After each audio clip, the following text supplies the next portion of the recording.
Hi everybody, it's Gallant from Algonquin College's Pembroke campus. Today I'm going to be chatting with you guys about financial aid options and how you can pay for school. Starting off, there's a lot of different options that you can pay for school. So OSAP and other provincial funding is definitely one of the bigger ones. So OSAP and provincial funding, so there's out of province loans. So essentially if you've lived in Ontario for the last year, you would apply for OSAP, or if you've lived in another province for the last year, you would apply for the out of province funding. So whatever province you move from. Generally, every province and every territory will have grants and loans for students that are available. In Ontario, we have OSAP. So today what we're going to be doing is we're actually going to be going through an OSAP estimate calculator. But there are other ways to pay for school as well. So things like scholarships, bursaries, and awards, bank loans and bank lines of credit, assistance from parents or family members, as well as personal savings. Looking at things that you have to pay for while you're in school. One of the biggest things you're going to pay for is definitely tuition, as well as residence and housing. So those are kind of the big ones. On an annual basis, college students in Ontario who are living away from home pay anywhere between $18,000 up to $20,000 for 1 year of school. And that's including tuition, books, residence, housing, any technology, so laptop, printer, transportation, whether that be parking, whether that be public transit, food, and personal items. As well as in personal items, I also include going out and having fun as well. So if you're going to go to a concert, or you're going to go to a pub or something, that's what I include in personal items. So yeah, essentially you're looking at about $18,000 to $20,000 a year to attend a post-secondary institution that you will be living away from home. OSAP, as I mentioned, is one of the main ways that our students will pay for school. So it is really important to consider that OSAP is meant to be a supplement to paying for school. So you will have to come in with a little bit of your own savings. And when we go through the estimate today, you'll be able to kind of see what I mean by that. So the OSAP application will be available in the spring. It usually opens like end of April, beginning of May. This includes both grants and loans. Students have the option to only select the grant if they would like. But yeah, you will have loans available as well if you're eligible for a grant. It does include federal and provincial funding, so both federal and provincial grants and loans. It does also take into consideration parent or guardian's income. So if you are somebody who has not been out of school for 4 years or 6 years, you will have to put parents or guardian's income into the application. And our students receive their funding at the beginning of each semester. So what happens is if you're planning on starting in September, you'll get 60% of your OSAP in September, and you'll get the other 40% in January. For our programs that run during the summer, so for example, office administration, early childhood, police foundations, and forestry, because those are 12-month programs, you still only get 2 installments of OSAP. So it's really important to note that you will get 60% of your whole OSAP for the 12 months in September and the other 40% in January. So we always recommend that students put away a little bit of that money, so then whenever their last semester comes around, they have some money put away. So the OSAP estimate calculator, what we're going to do is we're actually going to go on and do an estimate today. This is the outcome of an estimate that I did earlier today. So what I did was I took kind of the average income in Renfrew County, which is about $50,000 per person. So I entered this as if this was a student who was living away from home. Each parent made $50,000, so $100,000 total. And this was the outcome that I got. And then I also chose the practical nursing program. So we are going to do an application together. I'm just going to open up the screen here to my OSAP estimate calculator. So I'll go ahead and show you that. So the website that you go to is just osap.gov.on.ca/aid estimator, and that will bring you to this portal. Now, just so you guys know as well, right now, the 2020 estimates are not available. So when you click on 2020, it's going to say you're requesting an estimate for 2020, 2021 academic year. It will not be available till the spring.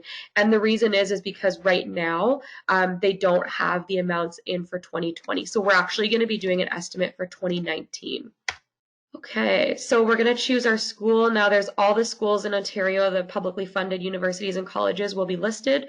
We're going to go with Algonquin College, Pembroke, and we're going to press next. For this estimate, I think what we'll do is we'll do the social service worker program.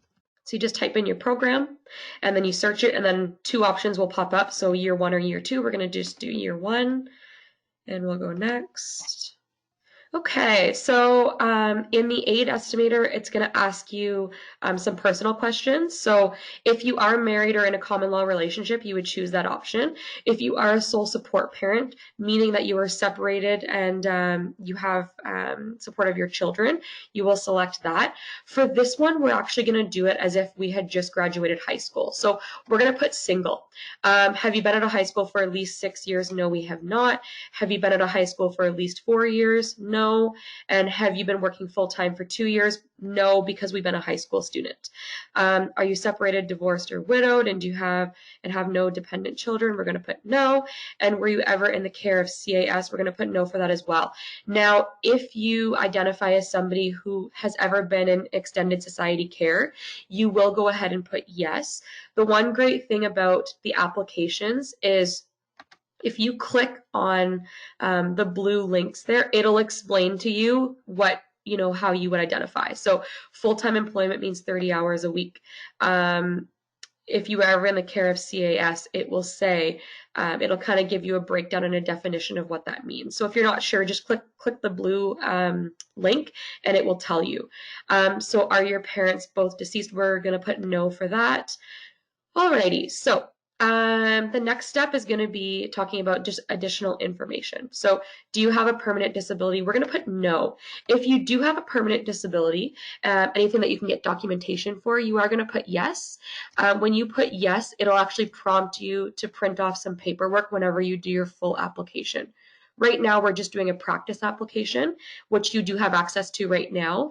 The full application, if you put yes, it'll prompt you to print some paperwork for your doctor or another healthcare professional to sign. So are you currently in high school? We're going to put no. So we're going to put that we graduated in June 2019. Okay, and will you be living with your parents? We're going to put no. And then do you identify as Indigenous? So we're going to put no for this, but if you do, definitely include that. Okay, so the next step is entering financial information. So if you're a student who knows you're going to be receiving any scholarships or bursaries, just make sure you click off yes or no for this. We're just going to put no. If you have any RRSPs, you do have to claim those. We're going to put no. And then if you have any other assets, so if you're not sure what kind of asset, it generally means investments, tax-free savings, GICs. Yeah, so it'll give you a list here. Do not put vehicles as well as your principal residence. So we're going to put no. Okay, the next step is about your parents. So because we identified as being a high school student, it's going to prompt us automatically to put our parents' information. So if your parents are separated, you can just put no, they're not married to each other, and then it'll only ask you for one parent's information. We're going to put yes, that our parents are still together. Number of dependent children. So let's say that maybe you have a sibling, and how many children are going to post-secondary? Let's just say that you're the only one. Okay, so what we're going to do is we're going to enter in some income for parent 1 and parent 2. So for parent 1, we're going to put $45,000, and for parent 2, we're going to put $60,000. And then what will happen is we'll get our estimate. So this is the estimate that the student would receive. So they would get $500 worth of grants they don't have to pay back, and they would get $6,500 worth of a loan to total to $7,000. If you scroll down lower, you'll be able to see a breakdown. So right here, we can see the tuition for our social service worker program is $2,723. So right here. We can also see compulsory fees, so about $1,000 for those. Travel and living allowances is going to be the big one. And then we also have the books, supplies, and other costs. So that would probably include a laptop. But you can see here $10,370 is what it would cost essentially for travel and living. When you go to the next line right here, it also says the total estimated costs. So if you scroll back up, you can see you're going to get $7,000, but your program itself might cost you more, like $15,534. So that's what I mean when I say that it's supposed to be used as a supplement, and you definitely want to have some savings when you come to school. So back to my PowerPoint here. So yeah, this is a kind of a basic estimate, and you can go on anytime and just see what you'd be eligible for. Now just keep in mind that you won't be able to do a 2020 estimate as of yet, but in the spring that will open up for you. Okay, so we do have a lot of bursaries. I know some of those numbers that I just showed you can be a little bit scary. So we have over $250,000 worth of bursaries on campus. So essentially what happens is students will submit one application per semester. So you'll submit an application in September, you can submit an application in December, and then if you're coming back in your second year, you can do it again in your second year. If you are studying with us through the summertime, you can also apply for the spring bursary as well, which you would apply for in May. And these bursaries are based on financial need.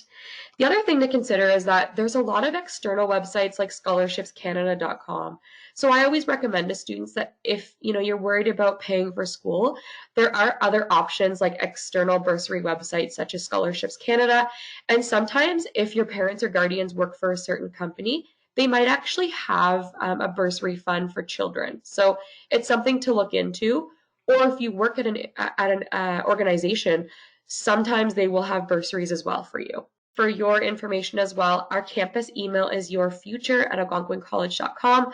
Our phone number is 613-735-4700. And we are also on social media pages as well as our website, algonquincollege.com/Pembroke. Thank you and have a great day.